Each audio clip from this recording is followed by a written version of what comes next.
This is the Observations Podcast for Sunday, the 7th of May, 2023. Welcome back to the podcast. I'm Dale Franks. I don't know if we can call it a podcast actually anymore. It's largely a video cast, right? In any event, I am a little bit confused. Michael just texted me, said he's going to be 5 to 10 minutes late, which gives me the opportunity, I suppose, to fill for 5 or 10 minutes until Michael gets here. So I have my Zoom window open up. So as soon as Michael is connected and is ready to talk, I can switch back over and we can see both of us together as soon as he gets on. In the interim, I wanted to talk about, since I'm having to make things up off the top of my head, I wanted to talk about Disney just a little bit because I ran across a YouTube channel, and it is a guy who actually worked. He's a lawyer. His practice specialty was working with special districts in the state of Florida, specifically around Orlando. He's done a lot of work in this area, I guess somewhere between 7 and 10 years of doing things like setting up bond issuances for these special districts. He has had Disney or RCID, the Reedy Creek District, at least on the opposite side of the table from him in some negotiations. And so he did an interesting legal analysis of the entire Disney thing. And basically his conclusion, as someone who is a specialty in the law in this particular area of Florida law, is that Disney has already lost. The best that they can do is drag this out into court. And I think we talked about this a little bit last week. However, the really interesting thing about this is that many of the arguments that he's been making over the past 2 weeks, this lawyer, and by the way, the YouTube channel is called Legal Mindset. And so he does a lot of other stuff, but obviously the last couple of weeks he's been concentrating on Disney because this kind of falls into his bailiwick, his specialty in Florida law. And this week, actually, I think last night, Ron DeSantis gave an interview and basically chapter and verse quoted from all of the stuff that Legal Mindset has been talking about for the past couple of weeks, sort of outlining the arguments that Florida is going to be taking against Disney in Florida state court. So a couple of things about this. Now, Disney has sued the governor of Florida, Ron DeSantis, and the state of Florida by extension in federal court in Florida. Florida, on the other hand, has gone right into Orange County and has countersued Disney in state court. That is probably the proper venue for all of this, state court. In fact, the federal court claim probably Disney has no standing. Well, probably Disney has no standing anyway. But the federal court claim probably can't even proceed until the state court claim is done. And as we talked about, I think last week, what Disney is arguing in their federal case is that Disney and the Reedy Creek district are inseparable. They are the same entity. So the actions that Florida is taking against Reedy Creek are essentially actions against Disney itself.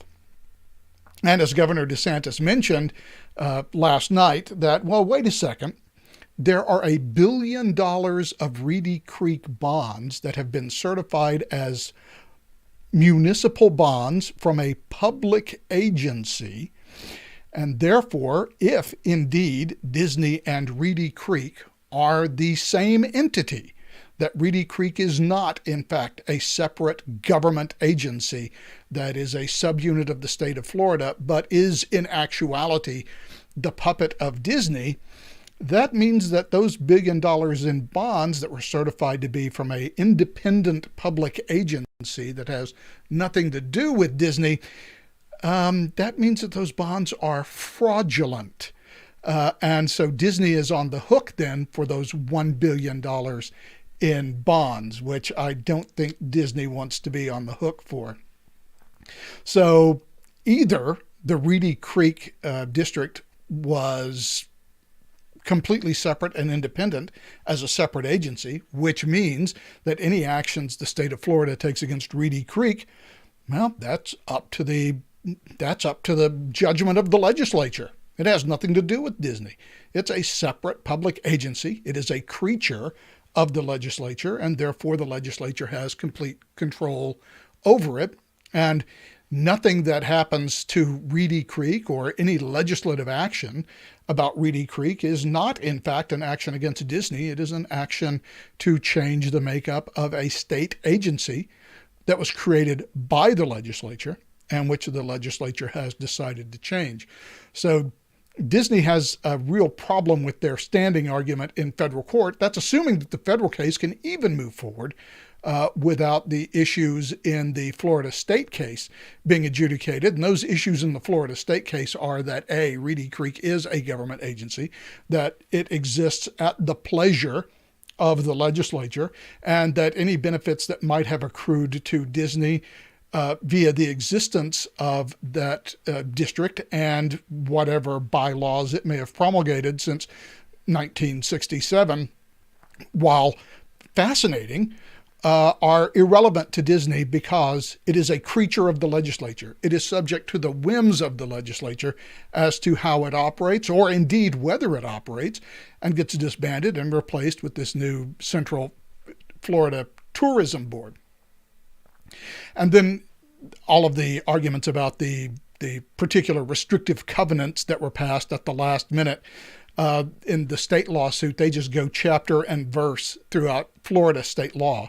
And they just point out all of the things that are required by Florida state law that the Reedy Creek District, which basically was run by Disney, by the way. Here's how Reedy Creek was supposed to work. There were supposed to be people living there.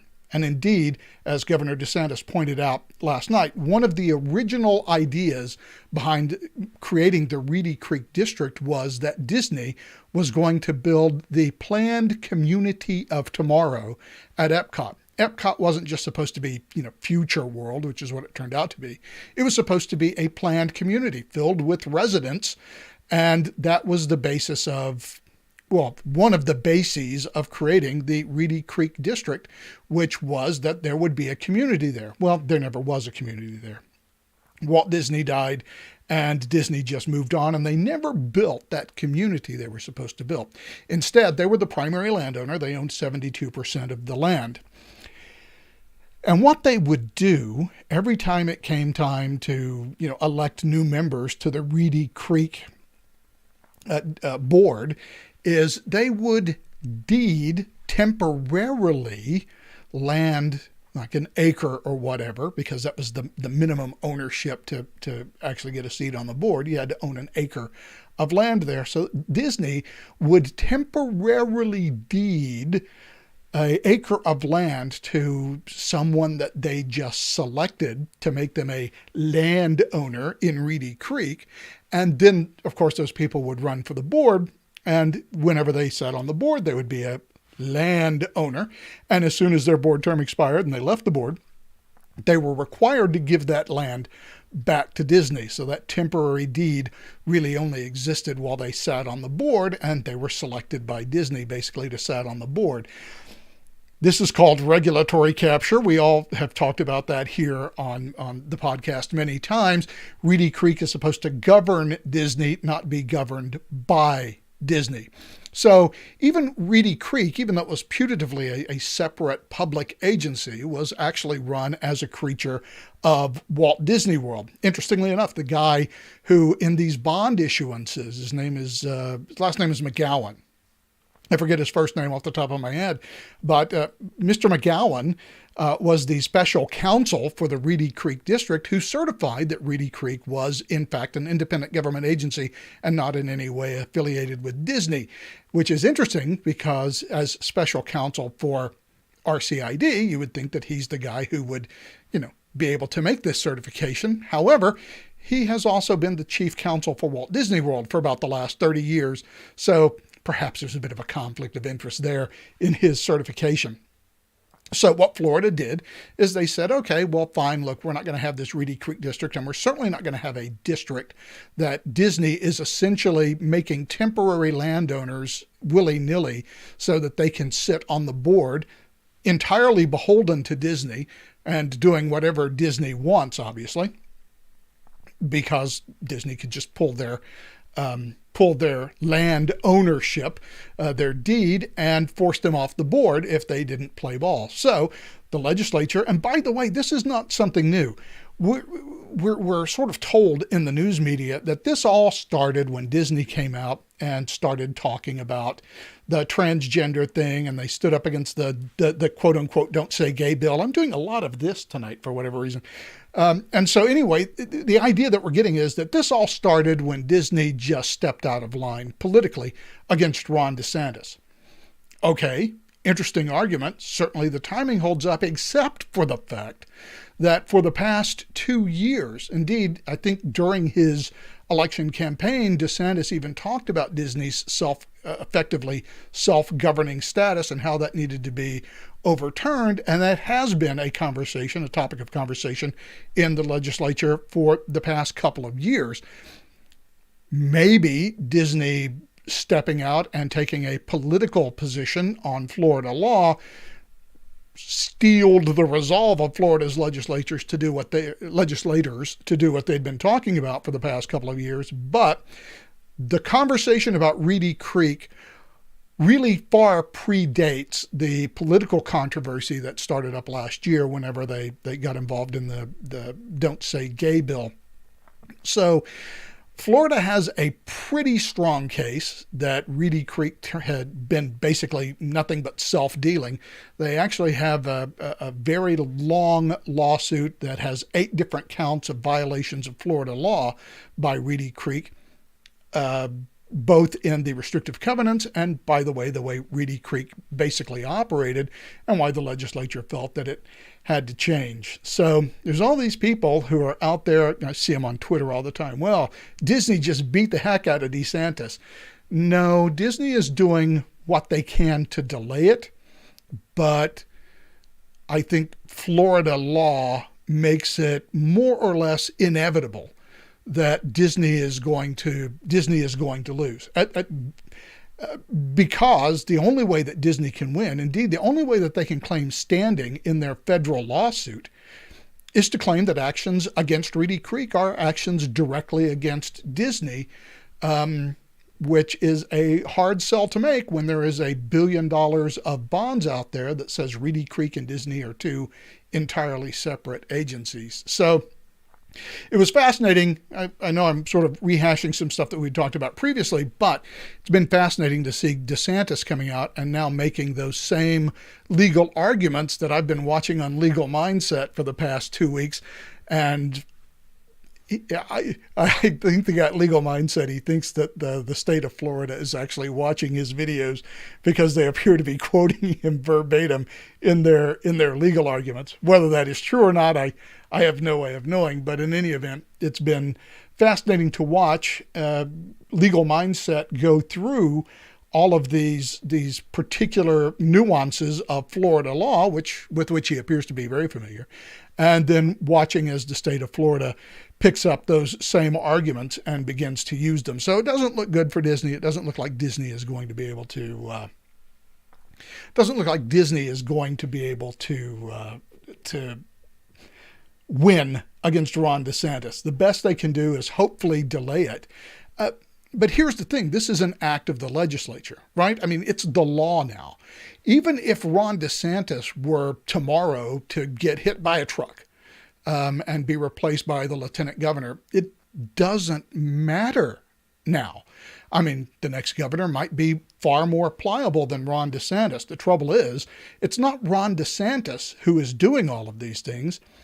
It is an act of the Florida legislature. So you would not only have to have Ron DeSantis removed, you would have to have enough of the Florida legislature removed to be able to change the law back, I guess, which seems to be a big ask. And I don't know, surely Disney has lawyers who are well versed enough in Florida state law in this area to know that the arguments they are making appear to be in contravention to Florida state law.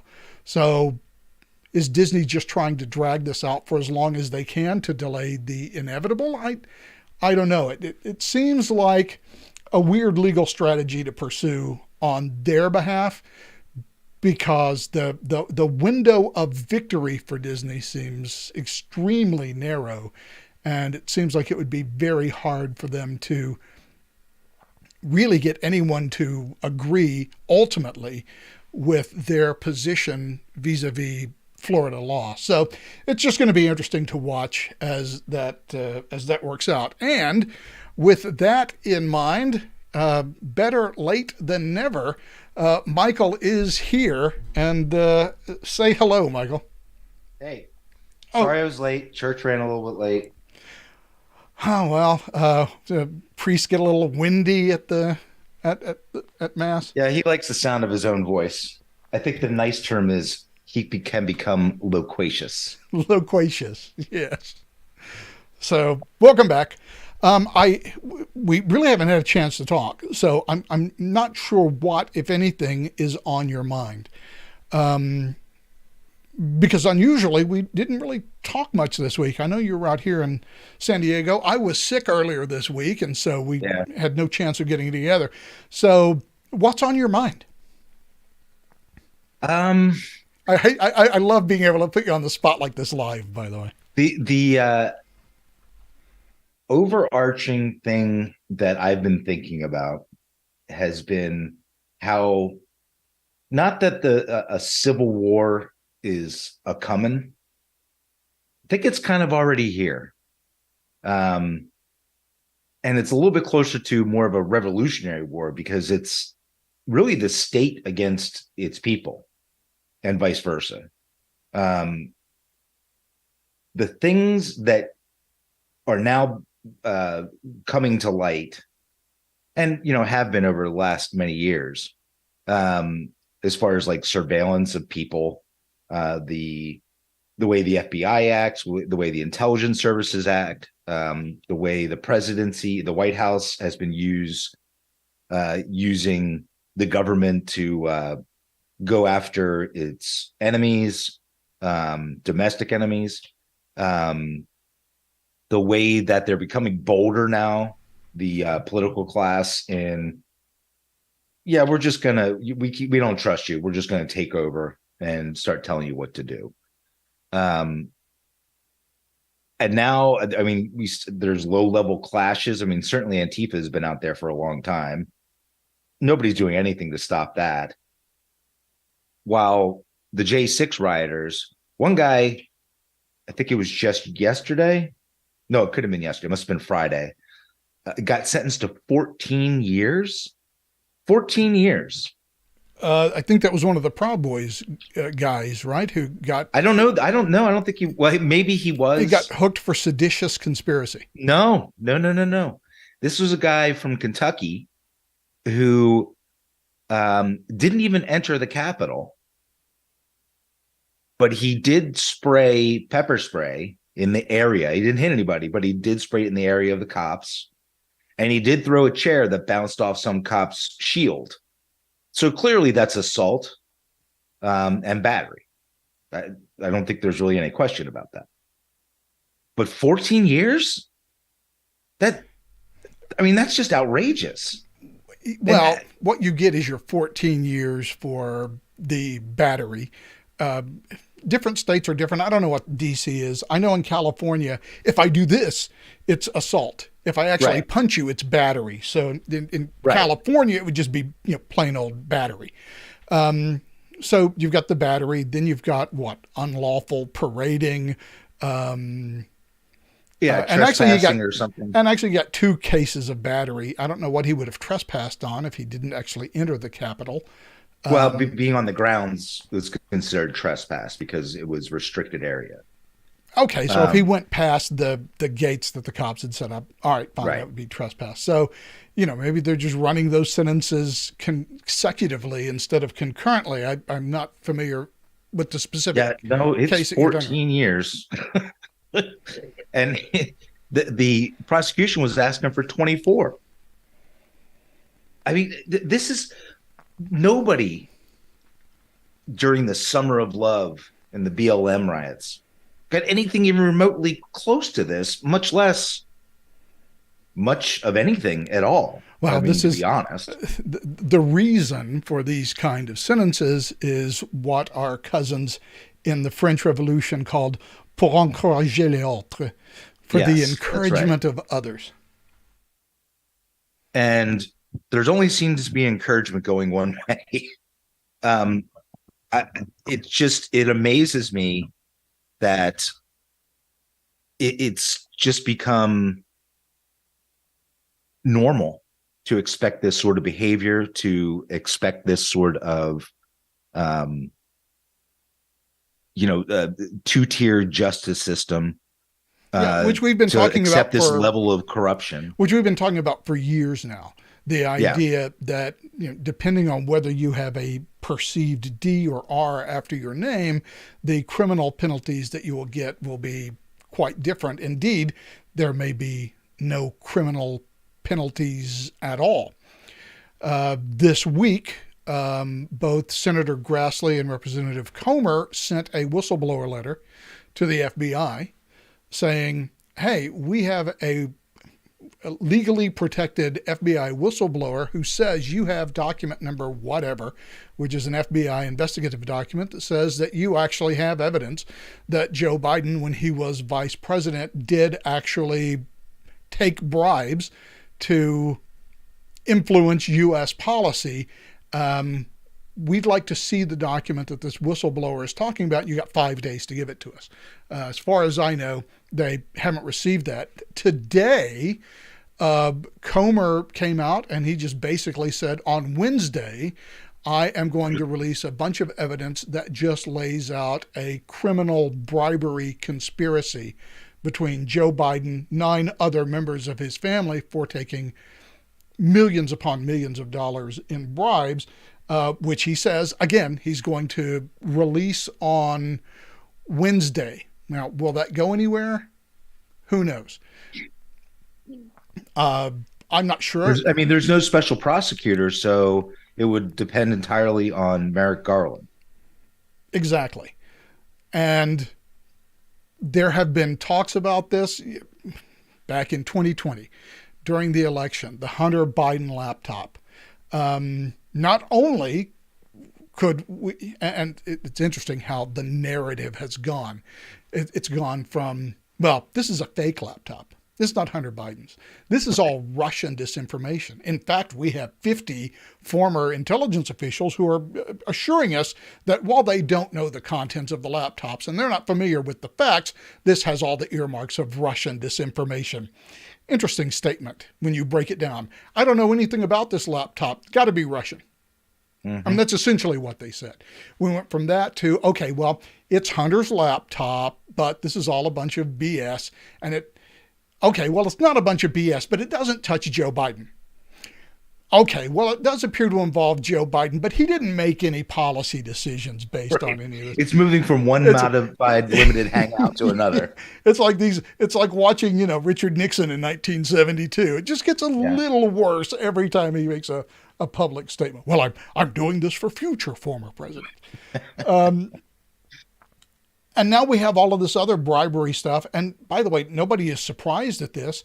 Nope. Just as nobody is surprised if the FBI does, in fact, have this document that says that Joe Biden was meeting with, these foreign businessmen and accepting payments for them.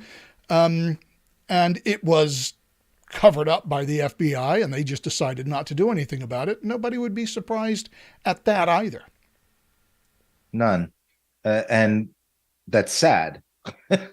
It's But Donald Trump makes a phone call to Ukraine and gets impeached. right. Well, and that's the other thing is, yeah, And by the way, Democrats, stop making me defend Donald Trump. I know, right? It's just something, but so that's kind of what led me to this idea that, we're kind of experiencing like a cold civil war in a way, low level skirmishes, proxy fights. And the left keeps and the political class keep pushing the envelope. And anytime somebody barks back, they're like, "Oh, see, you're white supremacist.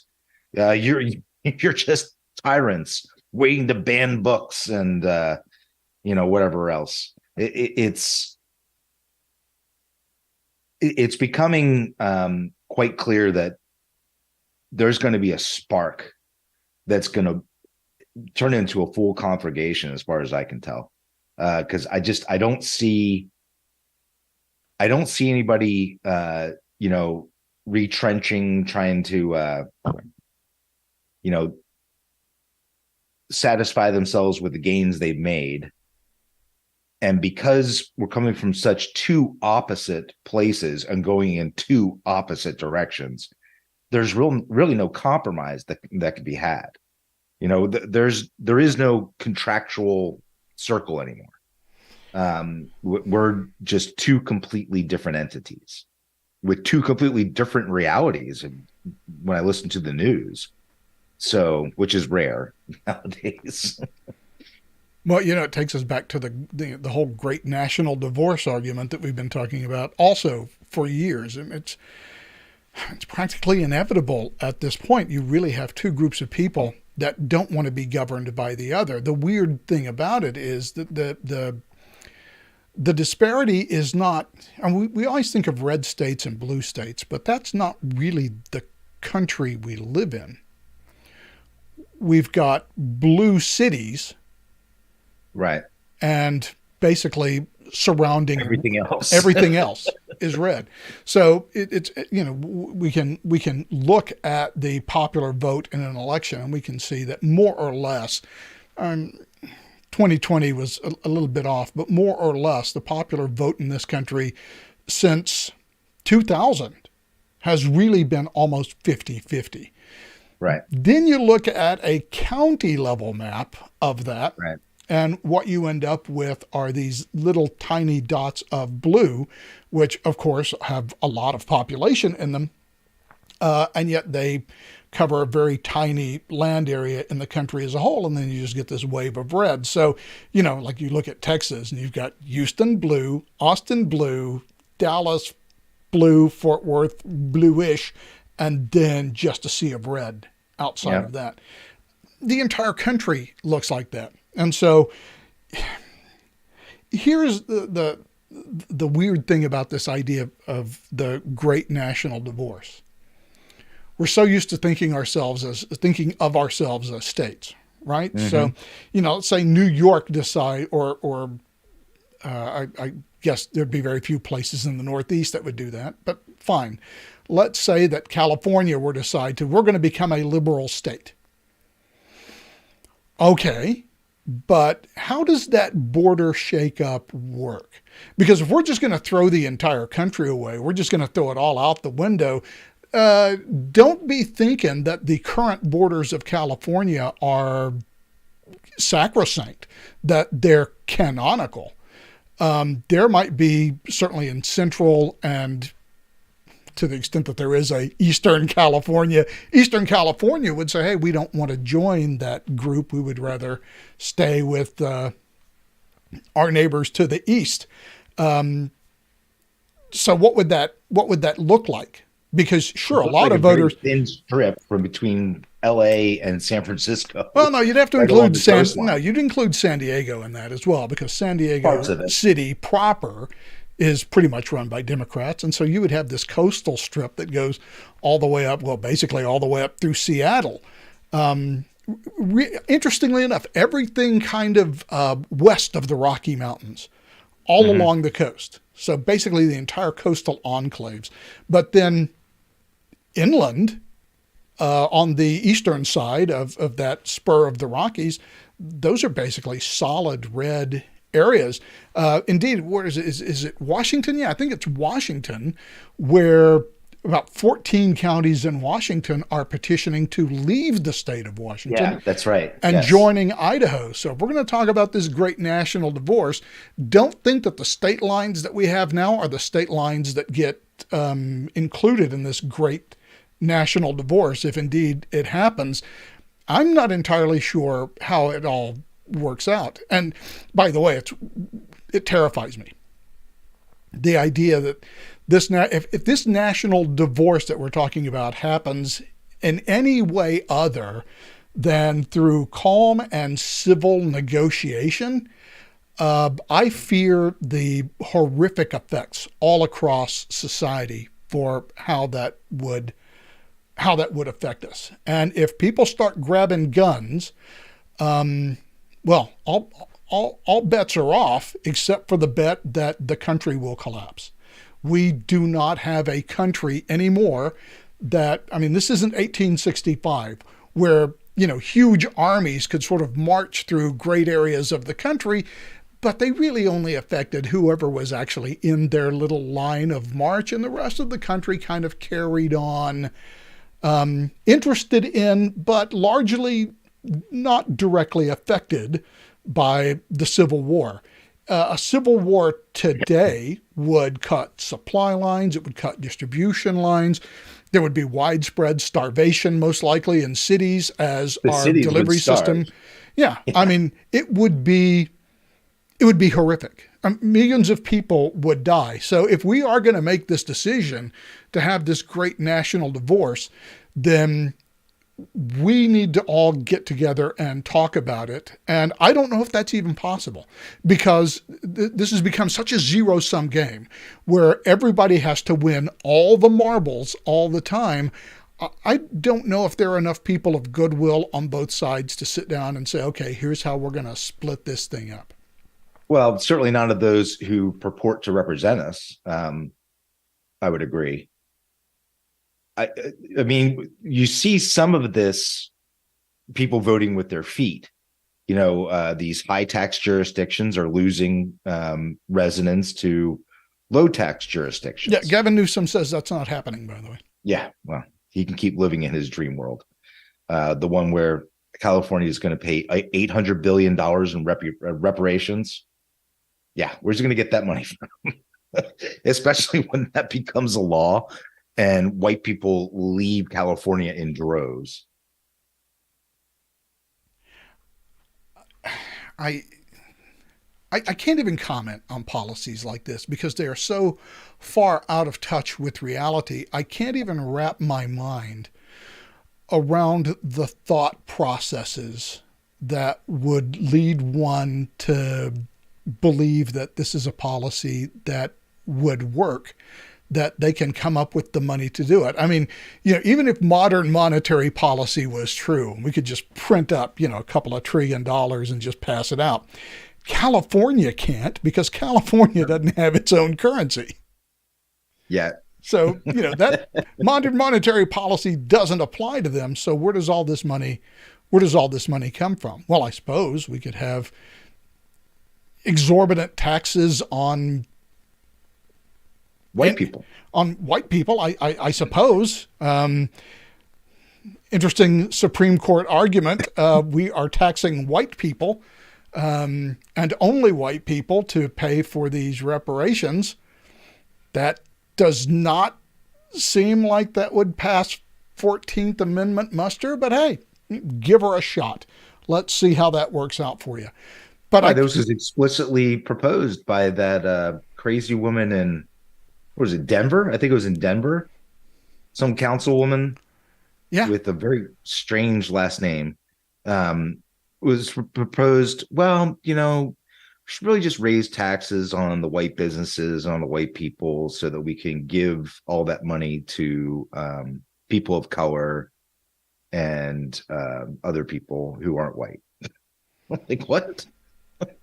What do you think that's going to accomplish?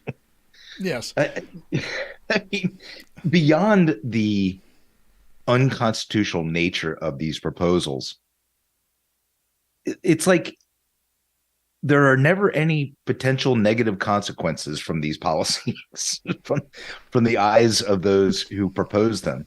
They can't even foresee that this might have negative consequences, that there might be they can't, a reaction. They can't. Yeah, exactly. They can't even foresee that if you say, hey, you 60% of the electorate, we're going to tax you to pay for 13% of the electorate and just give them money for free because, their grandparents had it hard and they're victims of institutional racism and all of that.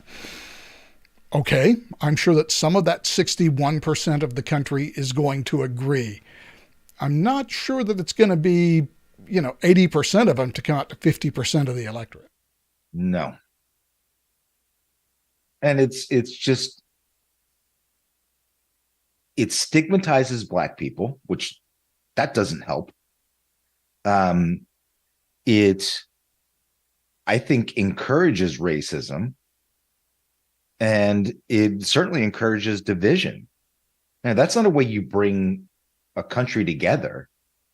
This constant dividing up into different classes and categories is a way to keep people fighting, which I suppose works for the agendas of some of these people to constantly have us at each other's throats so that they can step in for one side or the other, one coalition or another, and say, hey, we're going to protect you from those bad people. And it seems like that's what they do. That's the kind of modus operandi that they've been operating under for quite some time now, since the 60s. Well, it's going to keep happening until people just say no. People don't realize the power of no. You just say, no, that's not going to happen. We're not going to do it, and we'll vote you out. Of course, we're not very good at doing that. And it's so far removed from how people actually act out in the world. I mean, I'm in Northern Virginia. It's not exactly a hotbed of Republican politics or anything like that. I have lots of friends who are, liberal, moderate, Republican, whatever. But that, it just never enters into the conversation. We'll even talk about politics sometimes, and it gets dropped pretty quick because nobody wants to argue about it. Rather keep doing what we're doing, playing golf or meeting for a drink or whatever it is, go to dinner sometimes, have our kids play together. It's just so much less important than you would suppose, given how the media report things and how Washington acts. Well, that's the thing that's one of the things that gives me hope is how we interact with each other on a day-to-day basis is so much different than the dominant political and media narrative, which is that everyone is constantly at everyone's throat all the time. Right. Most people don't live their lives that way. It would be a horrible thing to have to live your life that way. And most people choose not to do it. But every single political argument, no matter what happens, all gets shown through this narrative, this lens. And of course, the narrative that we always hear is really from the media is the most extreme woke narrative, right? Which you would think that, well, there must be a lot of people who believe this then, but they just did this last week, a survey on, for example, the transgender things. 60% to 70% of the population does not believe that minors should go through gender assignment surgery, that they should wait until they're adults before they make that decision. And nearly 60% believe that your gender is basically assigned at birth, and that if you don't like that gender, then maybe there is some other underlying issue that you need help with, not just your gender. So there is this broad consensus about a lot of issues, but the narrative is that there is no consensus, or in fact, the woke part of this narrative, that's the real consensus. That's what everybody wants, when it's really a minority opinion of basically an elite class of Americans, not regular, normal Americans who simply don't have that level of radicalism in their views. Yeah, absolutely. It's what Kurt Schlichter calls the normies. Get tired of this elitist push to create culture from the top down. And that's not how culture works. It never has worked that way. It never can work that way. That's just how a propaganda and tyrannical system works. Oh, you can do it for a while. I mean, it does work. I mean, the Soviet Union managed to pull it off for 70 years. But you can't make a free system work that way. No. And even in the tyrannical system, you can make people afraid to speak up about it, but they don't ever really lose that part of them. Once the wall fell, once the Soviet Union disintegrated, the Russian Orthodox Church popped up pretty darn quickly. It didn't take long for it to reemerge as if it had been there all along. People don't just lose that sort of stuff. Well, see, that's the weird. See, that's the weird. Ingrained. That's the weird thing about all of these arguments, these cultural arguments that we're seeing. Is look, you can make me afraid to talk about something. You can ultimately, if I need to keep food on my table and a roof overhead, you can make me profess to believe something. You can make me publicly support, given the appropriate application of force, anything that you want me to support. What you can never do is make me believe it.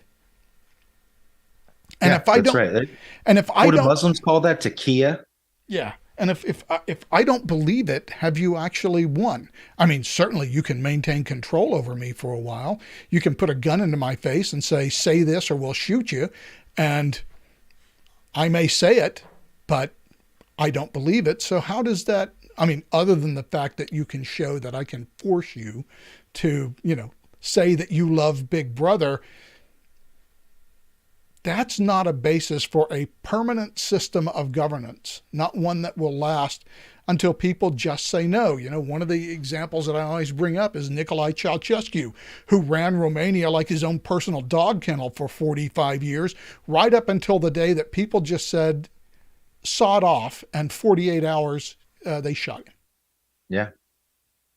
Well, and that's one of the reasons that they're trying so hard to get to our kids.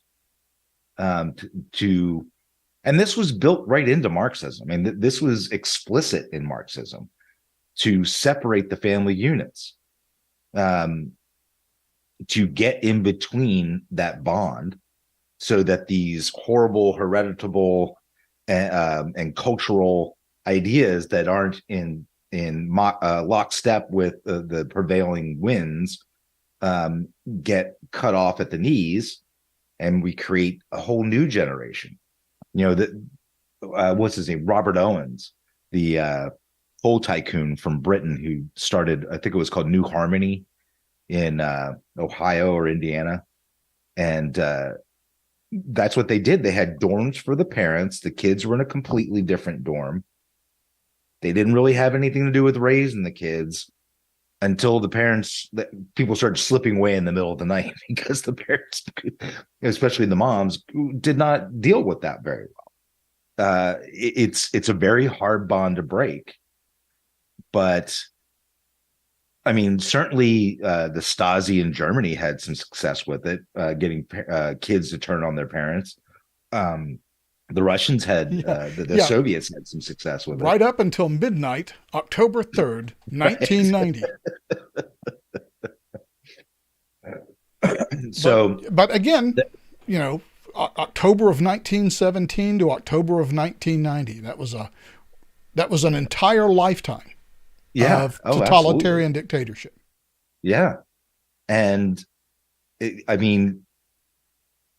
wasn't successful in terms of, well, really anything other than surviving. But it was effective for those who were on top, and everybody else, well, you're just fodder anyway. It didn't matter.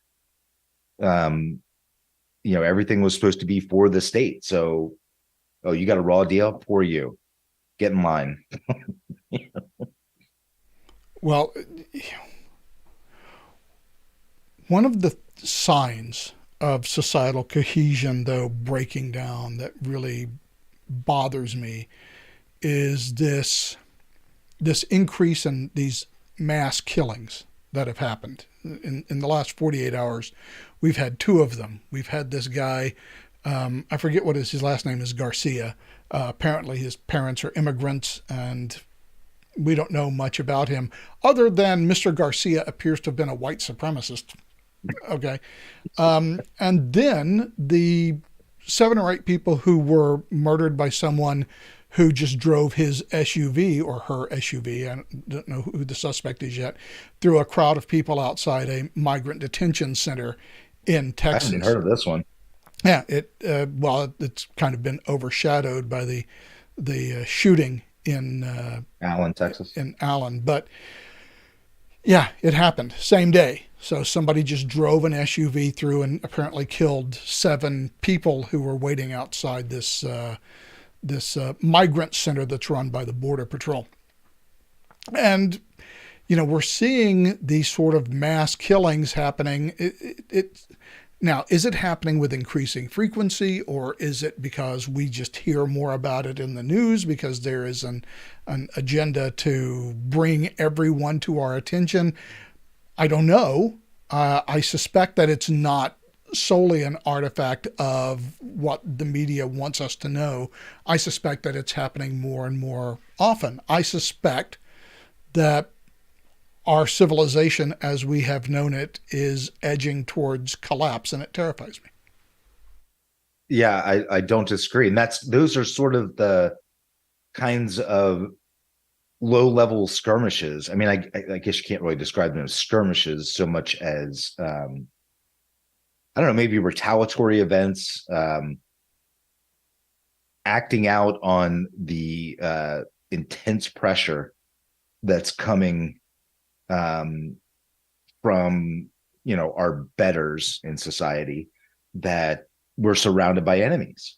The other side is your enemy. I think after a while that really sinks in, and people get violent. They get violent pretty quick. And by the way, not helping this are situations like the one in New York, where apparently there was a black fella who was harassing people on a subway. This ex-Marine grabbed him from behind, put him in a chokehold, and took him down. Apparently, he died from that. There's a reason, by the way, cops aren't allowed to give chokeholds anymore. Well, Because they still haven't established that that's why he died. no, they haven't, but it has happened enough in the past that many police departments don't allow you to use the chokehold. Um, rather famously illustrated back in the 1970s, whenever an LAPD officer put a black guy in a chokehold, he died, and Daryl Gates, who was the police chief at the time, came out and gave a press conference to explain what had happened. And he said basically the arteries and veins in the necks of black people, whenever you apply a chokehold to them, sometimes don't open back up the way they do in normal people. He did not. Yeah, he did say that. Holy crap. And of course, Chief Gates was very roundly criticized for that. But not fired. No, but he did ban the use of the chokehold for LAPD, and that was 50 years ago at this point. But apparently, the Manhattan DA, Mr. Bragg, is thinking about charging this Marine for manslaughter. I mean, without knowing all the facts, it's not outside the realm. Manslaughter, involuntary manslaughter, maybe. That might be appropriate. I really don't know. I mean, it's hard to say without knowing the facts. I think he's got a pretty solid defense. If Well, apparently the victim was going through the subway car and threatening people. Yeah, exactly. And physically accosting them. There was a felony or an arrest warrant out for him, a felony arrest warrant out on him for an assault on an old woman. And by the way, Alvin Bragg is the same guy who started, even though they had to later drop the charges, started charges against bodega owners who fought back during literal armed robberies, in which the suspect was also killed, and he charged them with manslaughter as well, when they were clearly it was the bodega owner, and then there was somebody else he did that to. recently until he got hounded out of. Yeah, Ended up dropping the charges. the message is don't defend yourself. Right. Criminals get a right to do what they want to do. Yeah, your And life is forfeit. sure, we're not going to prosecute them. We'll plea bargain them down to nothing. We'll let them out of prison. Heck, we won't even put bail on them so that we can get them out of back out on the street. You, on the other hand, if you defend yourself and in so doing injure or kill them, you are in a world of trouble. Yeah, and that's, well, it's clear that that's the message. And well, Britain's been doing this for decades, you know? Yeah, it's basically a complete denigration of your right of any self-defense. Yeah. I mean, the two biggest differences between us and the rest of the Western world are the First Amendment and the Second Amendment. And that is why we are much freer. But there's clearly an assault on both of those rights. And, you know, you keep battering at the ramparts, eventually they will fall. But like this thing that happened at the border. Now, we don't know anything about it. So this is all just pure speculation now. And I want to be clear that that is pure speculation. But if you have this massive influx of immigrants in violation of the law, and it appears that the government does not do anything to stop it, at what point do you, and by the way, I know this is a fear that prosecutors have, but at what point does vigilantism start becoming the rule rather than the exception? Right. The federal government's not going to do it. At what point does it become an invasion where you actually have the right to repel an invasion? I mean, how do we delineate between the two? The fundamental problem is that government has largely one domestic responsibility, and that is to provide a system of physical security and criminal justice. And that system has to work, and it has to be largely trusted by society as a whole to allow government to do these things. If it becomes clear, as it does in many big cities where, people are just in this revolving door of justice and they go in and out, in and out.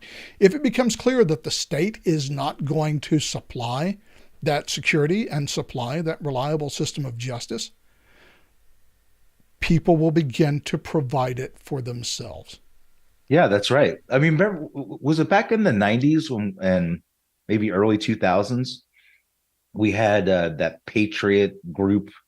What did they call themselves? Along the border. Remember the vigilantes along the border? They were making their own border patrol, and they were heading down into Arizona, and they were patrolling the border and calling in the border patrol for immigrants. Right. I mean, eventually that's going to happen. I mean, Bernard Goetz may have been wrong under the law, but he was doing what a lot of people wanted to do, and a lot of people thought he was right. If the authorities who want to have some sort of monopoly on violence don't step in and protect you and prosecute those who do hurt you, you're not left with much choice. You've got a right to life. You've got a right to defend yourself. Well, people are going to use it. Do you? You certainly depends don't. On which state you're in, apparently. Yeah, it really does depend on what state you're in. Yeah. Or more appropriately, what city you're in. Because take a look at Texas. Now you have this guy, again, it looks like Governor Abbott is going to pardon him, but you have this guy who went out and he shot a protester who appeared to have been armed in Austin, and an Austin jury declared him guilty. Yeah, that was definitely a little weird. Well, Austin. That's the only real clue there, I think. But I mean, that's a problem. I mean, they almost tried. Well, they tried to do the same thing to Kyle Rittenhouse. You know, Yeah, I don't know what would happen if he'd been tried in, say, Madison or Chicago. yeah. Um, Neither do I, although the prosecutors did a horrific job in they that really did particular do case. a spectacularly bad job.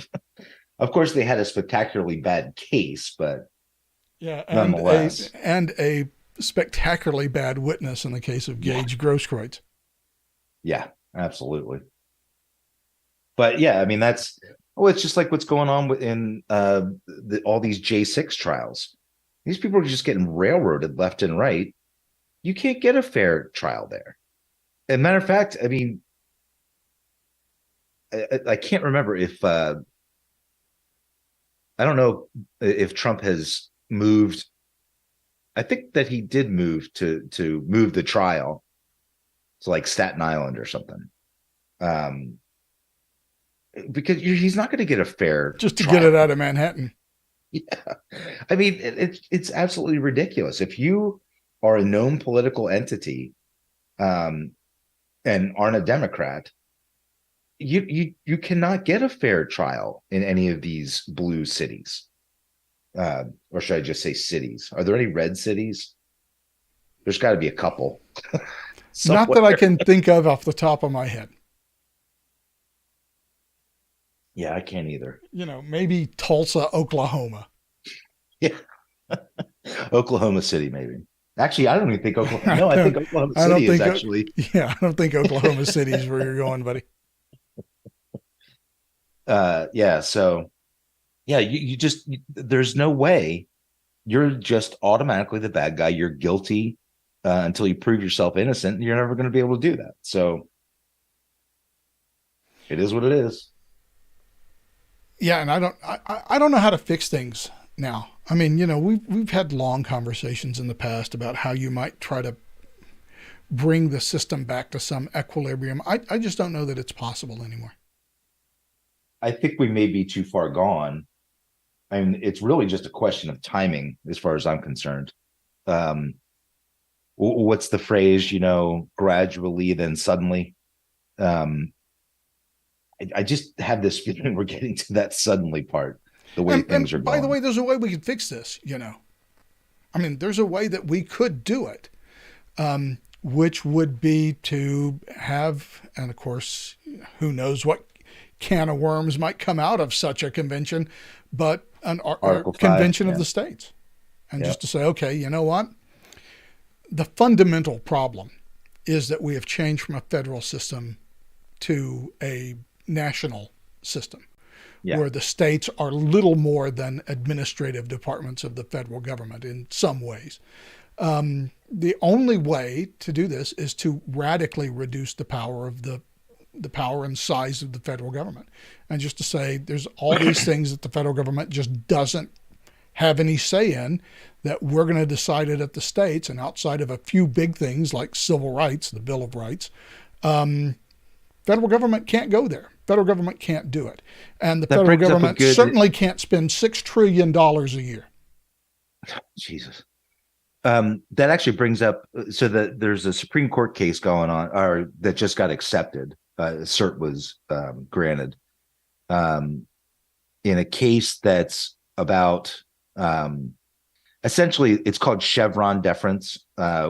Chevron Yeah, was a case back in I think the 70s, maybe early 80s, that the Supreme Court decided that agencies um, should be given deference by the court because they have the expertise in these matters and whatever.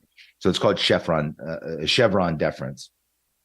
Neil Gorsuch specifically has long been an opponent and thinks that there are separation of powers issues with that. And there was just a case, like I can't remember the name of it off the top of my head, but it was just accepted in which this is going to be squarely at issue. Chevron deference and yeah. whether This is agencies should be able to have the sort of all ranging power, unlimited power, unelected power that they have. Um, if that were to rein in the administrative state, that would help a lot. That would help right the ship quite a bit, frankly. It would take away the ability for the federal government to just willy-nilly meddle in everyone's lives. Um, Not that they'd stop right away, obviously. They just push the envelope until a court turned them back, or maybe something worse. But Yeah, even if you got rid of Chevron, I mean, there would be a long, long period of adjustment where, and it would have to be steady. It would have to be agreed upon by every single federal circuit that they would rein in these federal agencies. So every time a case came up, the feds would have to lose. I'm not sure that the federal judiciary is of one mind on that. no, they're not. And there's also the issue of the fact that um, the courts under the purview of the the SCOTUS are all Article 3 courts. There are Article 1 courts, in particular the Court of Federal Claims, which aren't, they are bound by Supreme Court precedent with respect to, the basics. But when it comes to its particular purview, which is in federal government contracting, what they say goes. And what's even worse is it's like a so I don't know how many people know this, but 49 states, including and DC and all of the protectorates, work on what's called a common law system. So we basically adopted English common law, and we have codified parts of the common law, but essentially that means that precedents, older rulings govern newer rulings until overturned. Louisiana is the one place where that's under civil law, the Napoleonic Code kind of law, and each case and each judge are their own like fiefdom. They can do whatever with the case. There's, unless it's exactly like another case, which of course it never is. It could be a completely different ruling based on the facts of the case, the parties, whatever. And that's kind of how the Court of Federal Claims works. So if Chevron deference were to go away, I would think you'd see a lot more effort by the government to force any kind of litigation into that system, into that Article 1 system, and try to get away from Article 3 as much as possible, just to protect their own interests. So like you said, I mean, that's just another example of how it would be hard to, whether or not Chevron deference goes away, how hard it's going to be to rein in the administrative state. It's got a lot of avenues available to it. Really the only way to do it is to, again, a convention of states. You got to tear this thing down and rebuild it. I think that's right. And you've got to make it very explicit what the limits are on the federal government and its power. And if the states aren't willing to do that, then, I guess we deserve what we're going to get. And we're going to get it good and hard. Yeah. I mean, the problem is that we are the last bulwark for freedom. I mean, like I said, the thing that separates us from everywhere else in the world, including Western states, is the First and Second Amendment. Those two protected rights are absolutely necessary to maintaining a free society. And both of them are under constant assault. Yeah, exactly. I mean, we're essentially 5 votes away from losing on the Supreme Court, from losing either one of those rights.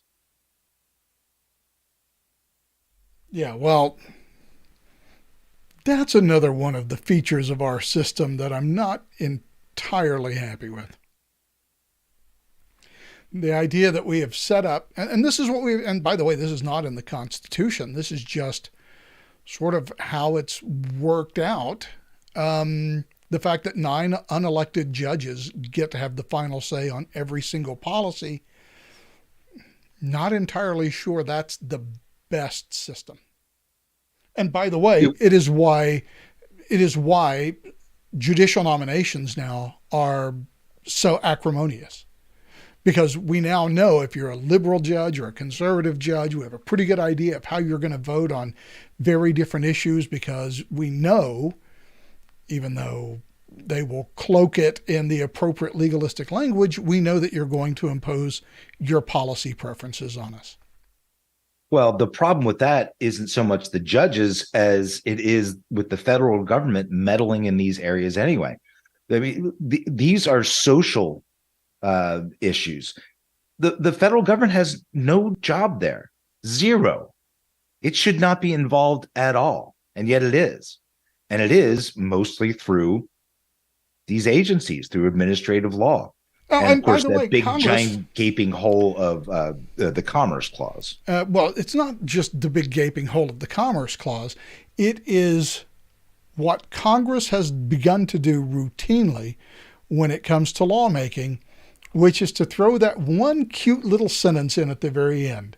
The Secretary of whatever, Right, of whatever, shall have the power to enforce this legislation through appropriate regulation. Yep.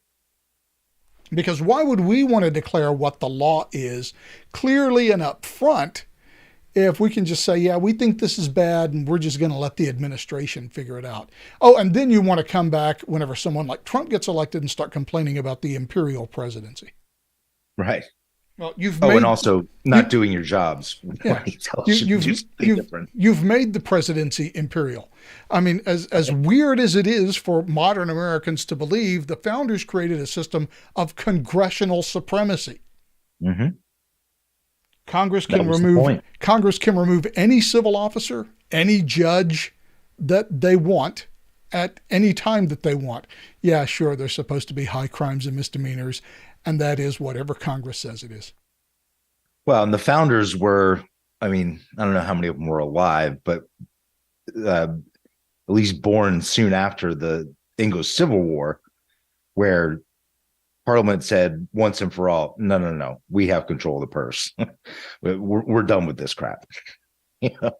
Charles II, done. Yeah, James I will give you a shot, or second rather. And that didn't work out. Yeah, but he had a Catholic son. By the way, as an aside, since Charles III was crowned this week in his formal coronation, and I remember I was having a conversation with Chris about something that I'm still not fully understand what she was asking me about. And I'm not sure she fully understood it either. So we didn't really come to a meeting of the minds on this, but I just essentially told her, well, here's the thing. 200 years ago, we fought a revolution so that we wouldn't care who the monarch of England was. And so I still don't care. However, as a historical aside, if I was considering what happened to Charles I and Charles II, I'm not entirely sure I'd pick the name Charles to be Charles III to be. I mean, maybe the idea is third time's the charm. It would be historically interesting if the monarchy ends with his reign. I mean, just out of complete disinterest. I mean, I probably, if it had been me, would have picked George VII. The Georges have had a good run for the past century and a half. It would have been within the family line. That would have worked. Yeah, but Chuck III, I'm not sure that's a great choice. Yeah. Although, it must be weird though, right? Because, I mean, you've been Charles for your entire life. And then you get a chance at his age, which I think is 77, then you get a chance to actually change your name and to be a completely new person. That has just got to be the weirdest thing to have to do and to be known as someone, and will be historically known as someone completely different than who you've been for 77 years. So I can see why. Popes do it. I can see why he said, we'll take, Charles. Yeah, Yeah, there's you're there's right. never been a Pope Stanislaw. Yeah, you're right. Popes do it as well. I've just never understood this whole thing between the regnant name. I was actually breaking down the whole like how. So my wife was like, I think it's just so cool that like that he's related to like the first kings of England. I was like, whoa, whoa, whoa, whoa. Let's back up a little bit here. So we actually went through the thing, and I was like, see, yeah, the Stuarts were tangentially related to the Saxe-Coburgs, but Yeah, well, there's a whole weird thing of right. genealogy. I tell you who does it, who has probably the weirdest system are the Japanese. Do they still have an emperor? Yeah, they do. They still have an emperor, and the emperor's reign is not named until the emperor dies. So every time, like when Hirohito died, right? Yeah. They declared his reign to be the age of Showa. And so then they have to go back for everything that happened while he was emperor, and they have to change it to, the fourth year of Showa, the sixth year of Showa. So their calendar has to totally change every time the emperor dies because they don't name their reign until after they're gone. I don't even know. It's backwards England. It's on the other side of the world from I England. don't even know how you come up with a system like that.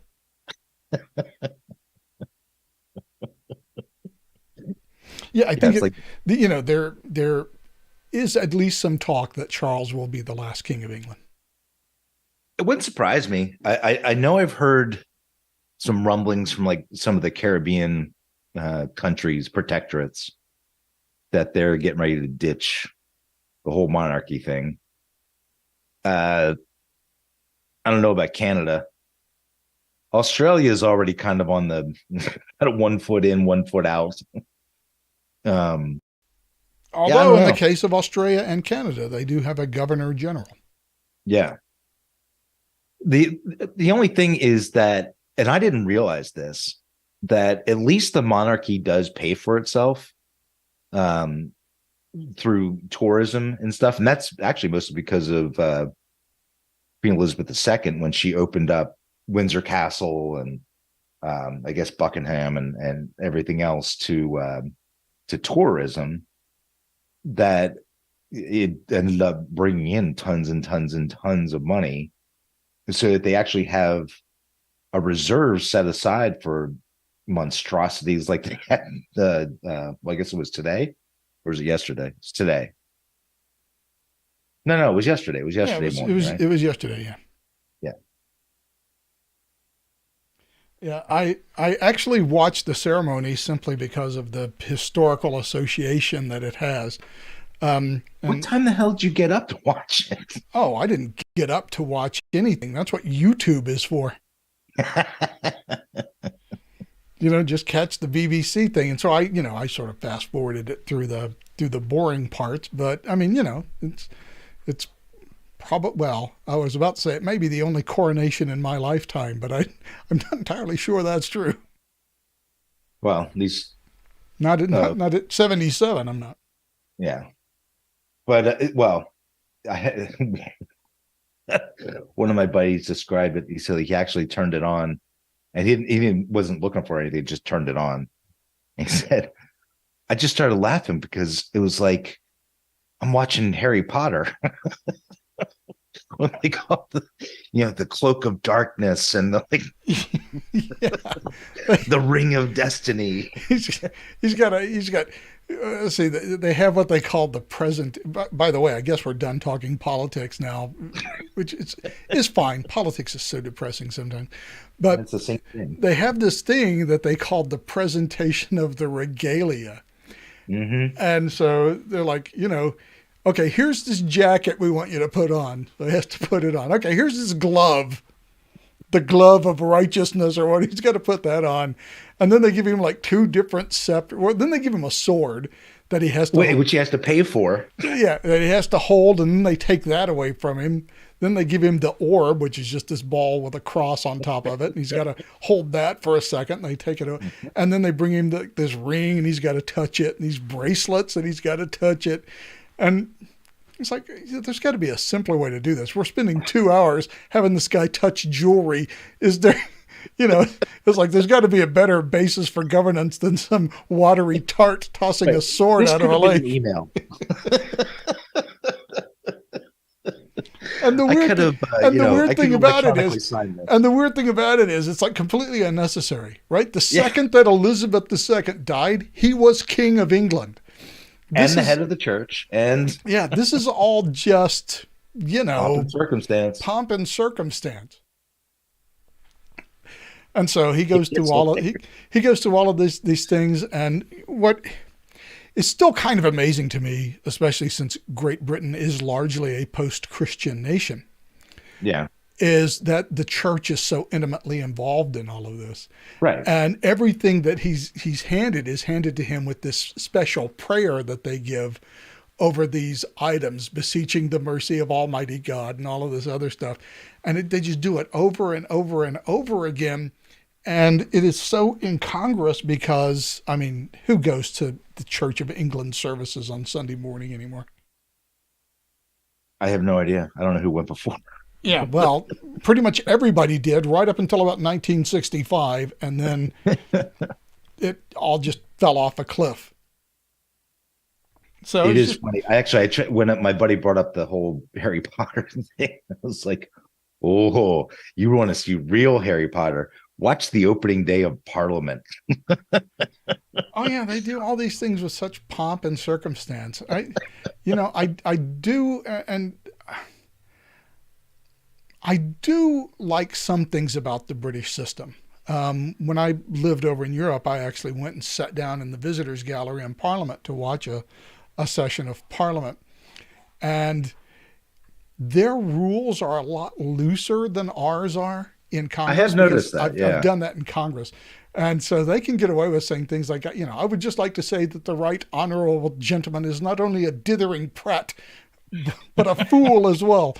And as long as they call them the right honorable gentleman right. or my friend, the right honorable gentleman from Newcastle, they can pretty much get away with everything.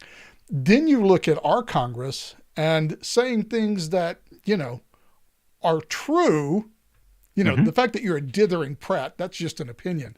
But saying things like, maybe you, to Eric Swalwell, maybe you shouldn't have been screwing a Chinese spy. I object. Point of order. Point of order. This is outrageous. This just. We cannot disparage another member. He kind of disparaged himself, didn't he? That'd be my ruling. Yeah. Although apparently you can beat Sumner Wells to death with a cane, practically. That's true, as long as it's on the floor. On the floor of the Senate. Speech and debate clause is quite powerful. Yeah, but we have we have a very different system. I'm glad that we don't have that level of pomp and circumstance that the Brits do, especially now when you watch that coronation and it just seems so out of step with Everything. with everything. Yeah, I mean it really is a throwback. Other than Harry Potter, which is really popular. I mean, he was sitting in St. Edward's chair receiving the crown of St. Edward, which, is hundreds and hundreds of years old. Although it was amusing, they had the chair of St. Edward just sort of locked up in Westminster Abbey for years. And so all of the young students at Westminster Abbey, you can actually look, when you look at the chair, it's wonderful seeing it in HD because they've all like graffitied their names onto St. Edward's chair, and it's now visible for worldwide television in HD. I bet they were much more erudite graffiti than what we would normally get. Yeah, they were just putting their names. I mean, basically, Ian was here. Right. But it's an interesting historical holdover that just doesn't seem to have a lot of relevance in the modern era. I'm not sure. Absolutely. I mean, and I would argue that the monarchy doesn't have a lot of relevance in the modern era. except that, It doesn't seem like it, especially one that is symbolic, as Britain's is. Um, Matter of fact, I'm trying to think of any Western nation that still has an effective. I think Spain still, the king, is it Carlos, still has some power over their parliamentary system, but that's rare. It's that you don't. yeah, well, I mean, technically, the King of England can dissolve Parliament, True. Um, but doesn't unless asked by no, the Prime I Minister. think that would lead to a lot of problems if that happened. But I seem to recall that did happen in Spain not even that long ago, maybe like 4 or 5 years ago, when they were going through some issues. So that's like, for the most part, yeah. I mean, you have a symbolic monarch, and whatever, that's fine if that's what you want. I'm perfectly happy not to have one, although I would like to return back to not creating one, which is what we seem to be doing. Yeah, I just don't. One of the things that I thought we had learned at 1974, by the way, speaking of Dick Nixon, was that the imperial presidency was a problem. That the Right. president is supposed to be the chief executive. He's not a monarch, elected or no. He does not have unlimited powers. What we have seen increasingly, and certainly since 9/11, is with starting off with George W. Bush's the Unitary executive idea, is that the executive has all of this power, and we go from that to Obama. Well, I've got a pen and a phone. I can do anything we want. To Joe Biden basically just saying, well, guess what? Now you all have to get your shots. I'm demanding it, Right. or you can't work. That's not a power the presidency is supposed to have. And we have spent the last 23 years starting with George Bush, recreating an imperial presidency where the president can just decide he wants to do whatever he wants to do via executive order. And by the way, Donald Trump, not an exception to that at all, because he tried whenever it was possible to rule through executive order. The difference, of course, being that you can always find someone in the federal judiciary to say that what Donald Trump wants to do is not, legal. Hawaii judges abound. Yeah. But reining in the presidency and reining in the executive departments that are associated with it would probably go far towards restoring some semblance of balance. The thing is, Congress won't do it. Congress, who does have the power to oversee what the president does, who does have the power to say yes or no, and to slap the president down, simply won't. Even in cases where the Congress is run by a different party than the president who is in power.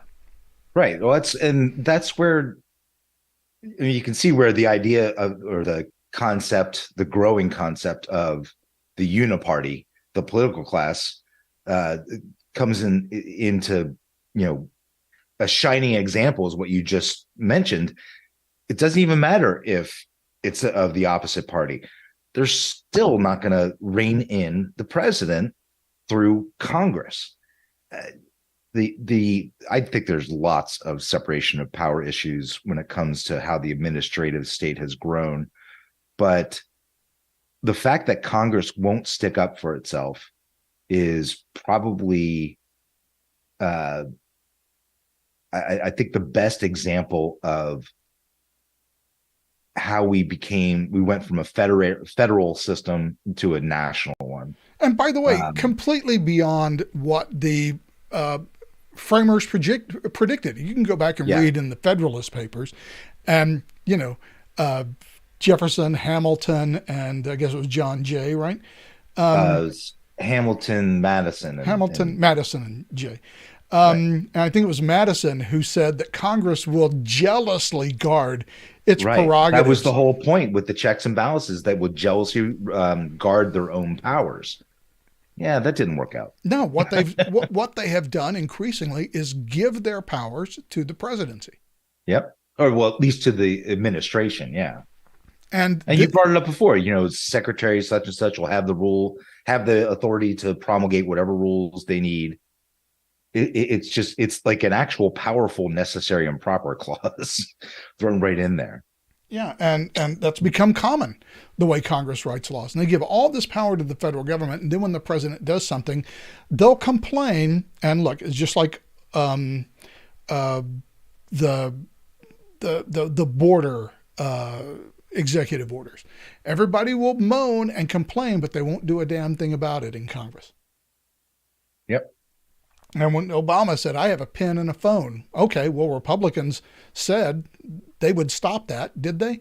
No, because as soon as there was a Republican president in there, they were perfectly willing to have him exercise those powers just the way that Obama did and just the way that George W. Bush did before him. And Congress just lets them get away with it. And the insane thing about this is that Congress could stop all of this. Yeah. Now, they absolutely could. Now, maybe not with the current people who are in Congress because they are unwilling to do so.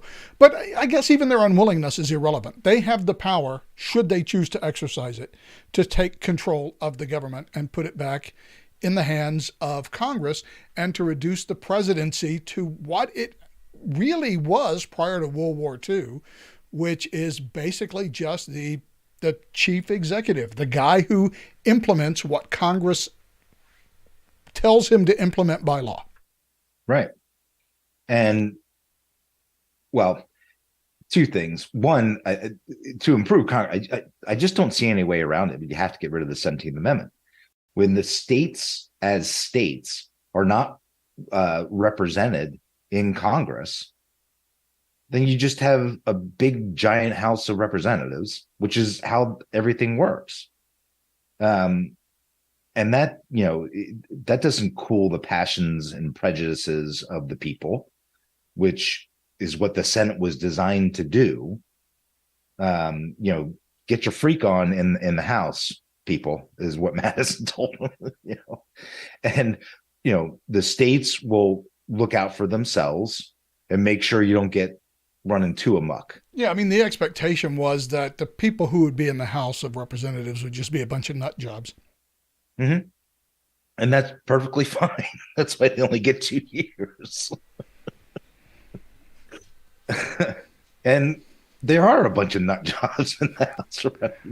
I mean, that's not that has borne out the prophecy. Yeah, even today. My concern is that if too many people are on the island, it may tip over and capsize. We don't anticipate that. That's still going to be one of my favorites. And he was a step up from what was her name? Oh, and by the way, Cynthia McKinney. You are right. The 17th Amendment, as we've discussed many times, is perhaps the worst constitutional amendment ever promulgated. Absolutely. I don't know what the progressives were thinking during the progressive era. I don't know why they thought that direct election of U.S. senators would be an improvement, other than this fetishization, which over the past century or so has just appeared sort of de novo in American politics, certainly at the end of the 19th century, which is that this democracy is and of itself a good thing. And that unalloyed good. Yeah, it's an unalloyed good. And the more democracy that you have, the better things will run. The problem with that is that, as the libertarians have always said, democracy is two wolves and a sheep deciding what's for dinner. What democracy is an excellent way of telling you what people want. It is not a very good way of telling you that what the people want is a good thing. Well, it's also a very good way to lord a majority over a lot of people. And that doesn't create harmony, it just creates division.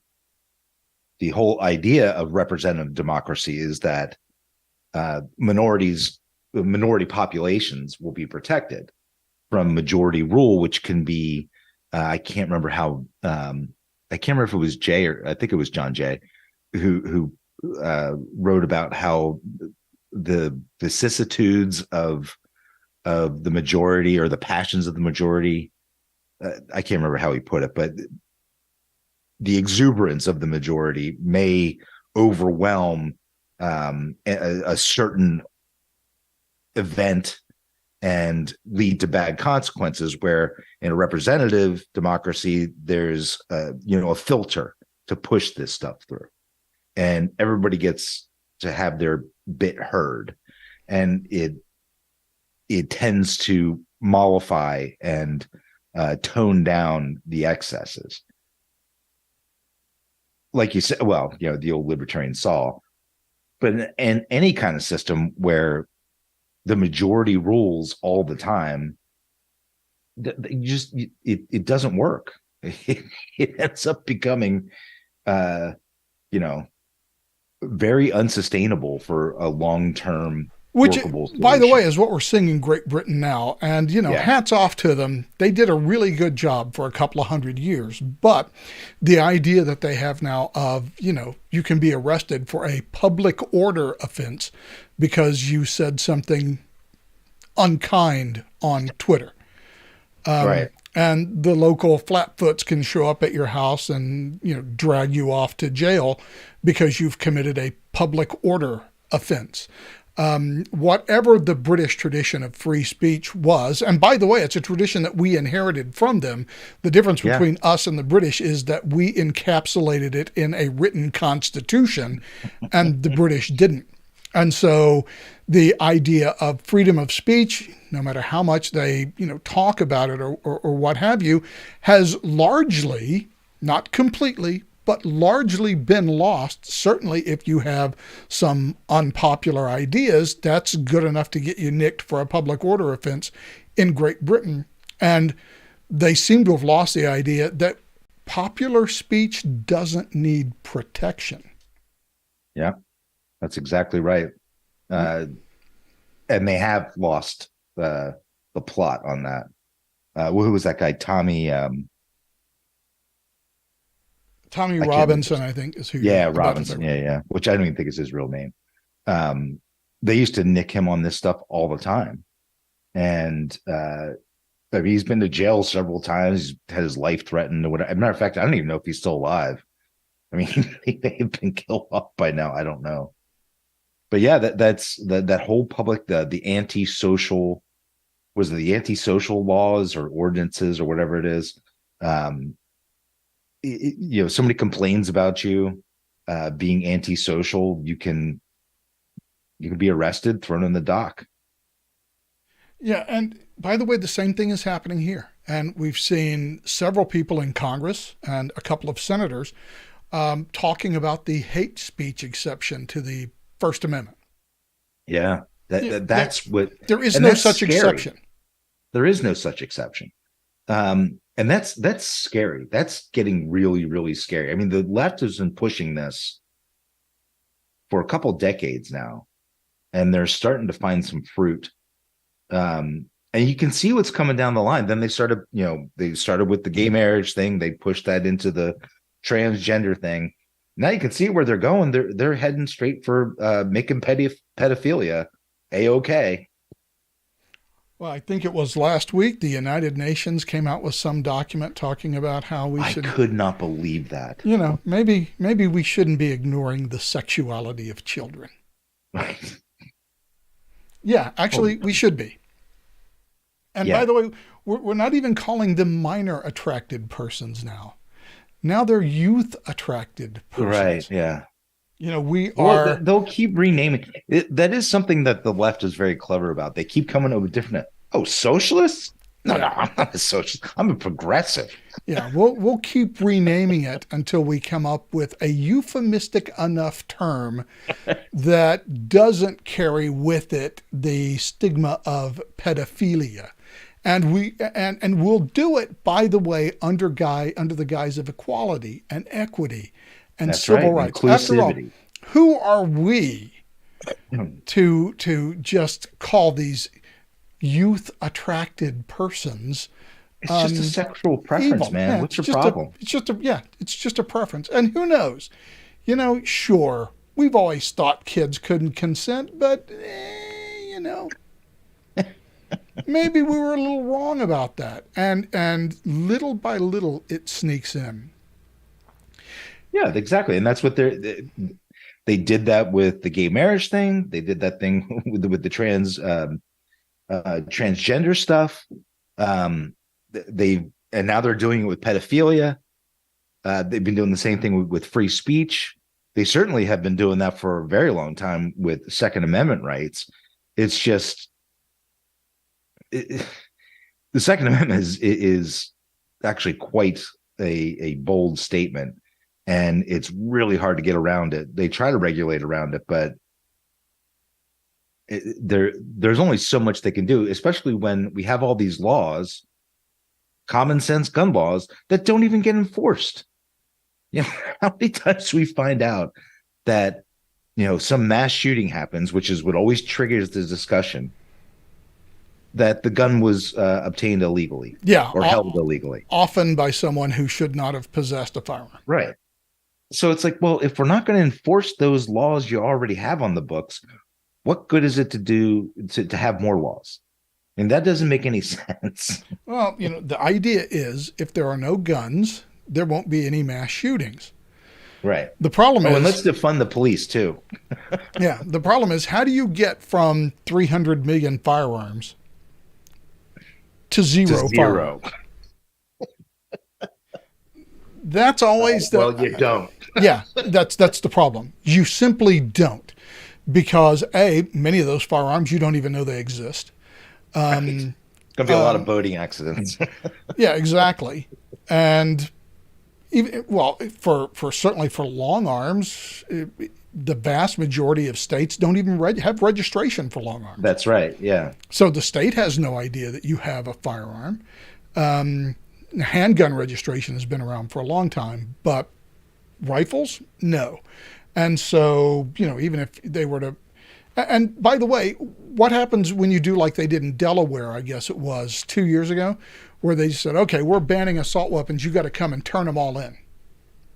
And nobody did. Yeah. How'd that work in Australia? Okay. Now, that's always the example that, the gun grabbers give is, well, we're going to do a buyback like they did in Australia. Oh, are you?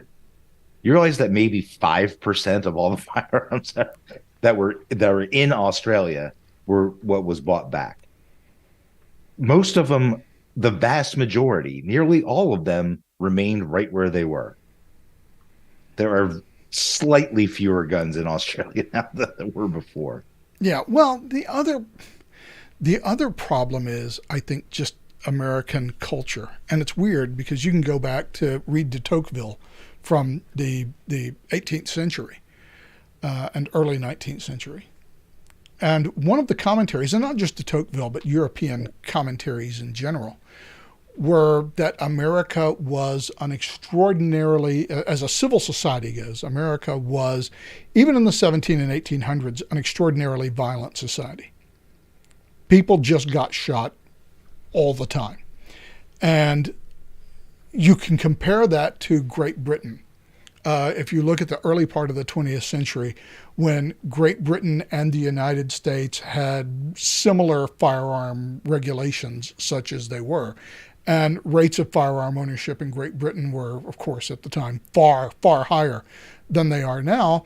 And the British just tended not to kill each other. And Americans have. Now, this is a cultural difference with America that has been true for 200 years. I don't know how to change that culture. And, as toxic as that may be, Americans tend to kill each other at a higher rate than Western Europeans have traditionally done. And that is true. It depends on that's been which true Americans you're talking about. Well, irrespective of who it might have been, I'm going to presume that in the 1700s, it was basically the frontiersmen who were shooting each other. And in fact, a lot of that stuff happened on the frontier. That's right. Yeah. Yeah. And the frontier was quite violent, as was our frontier president, Andrew Jackson. Not a man of moderate tastes, shall we say. Quick temper. But it is true that America is a has always been traditionally a more violent society. And indeed, even the way that our popular culture depicts violence is different. You know, if you read a Canadian Western novel, yes, they exist. Most Canadian Western novels end with the RCMP Mountie drawing down on the bad guy and arresting him to take him off to Crown Court for his justice.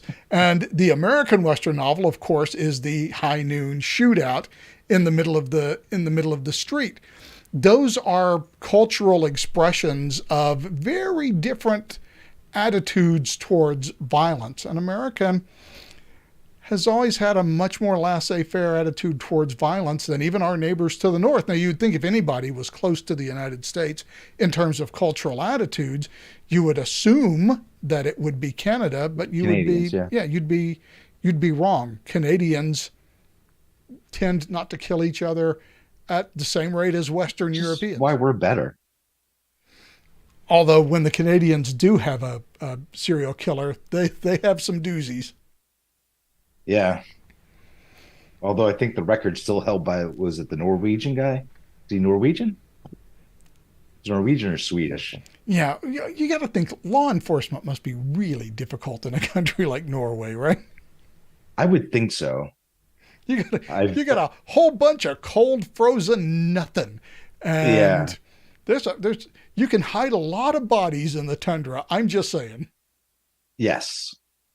There's actually, for those of you out there who are interested, there's a great show on Netflix with Stevie Van Zandt, and it's called Lilyhammer. And this might shock you, but Stevie plays a mobster type character. I know, that's weird. I'm shocked to learn this. Yes, I've seen a part of Lilyhammer. Wasn't all that great, actually. I liked it. As a matter of fact, I'm rewatching it now. I just think it's kind of funny. And I just think it's funny how inept the Swedish cops actually are. No, the Norwegian. Or Norwegian, yeah. They're from Norway, yeah. All right, well, Michael, look, we've done this for an hour and 42 minutes. I think that is enough for this evening. So we will say goodbye and come back and talk to you again next week. All right, buddy. See you. All right, we'll see you. You've been watching the Observations podcast for Sunday, the 7th of May, 2023. Thanks for watching. We appreciate the fact that you do, and we hope that you'll be back again next time. Until then, have a great week. We'll see you then. So long.